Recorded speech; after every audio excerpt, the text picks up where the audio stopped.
Hi, goeiemôre wêreld. Ek is Pieterse en ek is op die toneel die hoek van Boedalpad en van der Stelstraat in die Parel wat natuurlik vir baie van ons nou al 'n bekende toneel is vir ongelukke en dit was natuurlik oggend weer een van daai gevalle en ons is natuurlik teleurgestel nie. Volgens die drywer van die voertuie het die taxi gereg gestaan om in die Boedalpad in te draai in die rigting van Daljosefat. Toe die robot verander en hy gewag het vir hom veilig is om die pad te kruis. Toe die Uber voertuig die Lissentida na bewering aangekom het en oor die rooi lig gery het en die taxi getref het. Met ons aankoms hier getref het. Met ons aankoms hierso het ons gevind dat daar van die taxi passasiers verskoning op daai stadium op die grond gesit en gelê het, maar die meer ernstige besering op die stadium was die Uber-bestuurder wat definitief rooi was. Hy het gekla in gesprekke met hom. Het hy gekla van beserings aan sy kop en aan sy bors. Ek het bevestig dat hy wel sy sitplekgordel aangehad het. Saam met hom in die voertuig was 'n jong dame. Ek kon ook met haar kommunikeer. Sy het ook beserings opgedoen, maar ons kan nie die aard van haar beserings vasstel nie. Maar sy is ook per ambulans weggevoer en ek dink sy is ook as geel gesertifiseer. Vermoedelik was haar sitplekgordel ook vas gewees. So die rescue was natuurlik eers op die toneel na die polisie en na 'n ruk het sowat 3 ambulanse vir hulle ondersteun om die pasiënte weg te voer wat verskillende beserings van rooi tot groen geregistreer het. Sover ons kon sien was 'n persone van verskillende ouderdomme in die taxi, waaronder volwasse mamma tot op 'n skoolleier van New Orleans. Sy het gekla van beenbeserings. Sy het voor in die taxi gesit, maar ouma was op die toneel gewees en haar mammy het later aangesluit. Ons wil al die rolspelers bedank vir hulle bydrae tot vanoggend.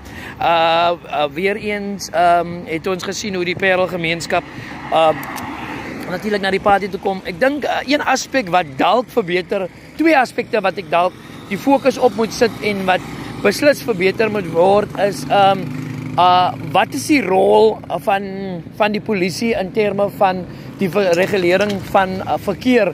Want dit was bietjie moeilik vanoggend vir die ambulans om die toneel te bereik, terwyl die talle polisiemanne op die toneel was, maar geen verkeer nie.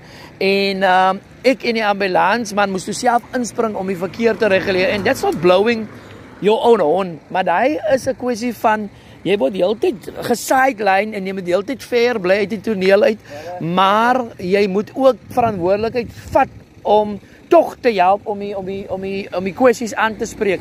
So dit is vir my moeilik om my mond te hou oor die gebreke wat ek sien.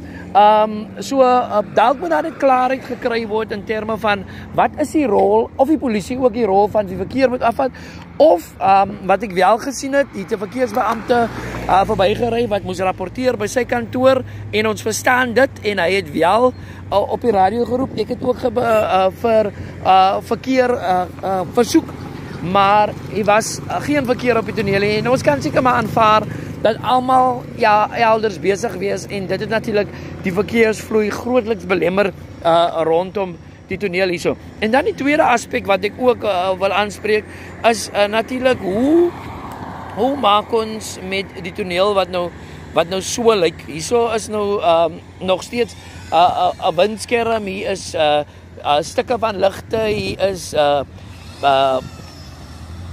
komponente van die voertuig. Wie se verantwoordelikheid is dit om die toneel dan nou skoon te maak? So dit is vir my is daar nog 'n hele klomp vrae wat gevra moet word rondom ongelukke en wat presies is die plan en wie is verantwoordelik vir wat. Ek weet die polisie se grootste verantwoordelikheid is grootliks om vir my te sê, meneer staan net agter die geel lyn. Hy is omtrent die ding wat jy die meeste hoor, maar jy hoor nie iemand sê, reguleer gou vir ons die verkeer, hou gou vir ons daai mense veilig. As ons kan kyk na daai aspekte ook, die geheel opleiding van ons polisie rondom ongelukstonele en nie net die preservation of the scene. Hy is een belangrike komponent en niemand van ons probeer die ongeluk vertrap nie, maar baie kere is ons voor die polisie op die toneel en ons probeer die pasiënte gemaklik maak en veilig hou sonder om die toneel dan nou te beïnvloed.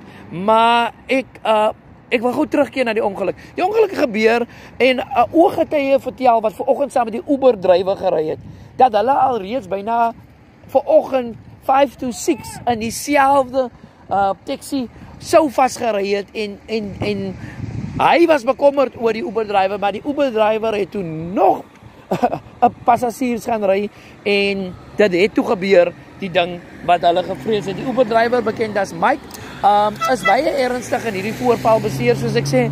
Hy het kop en hy het borsbeserings opgedoen en dit is kommerwekkend.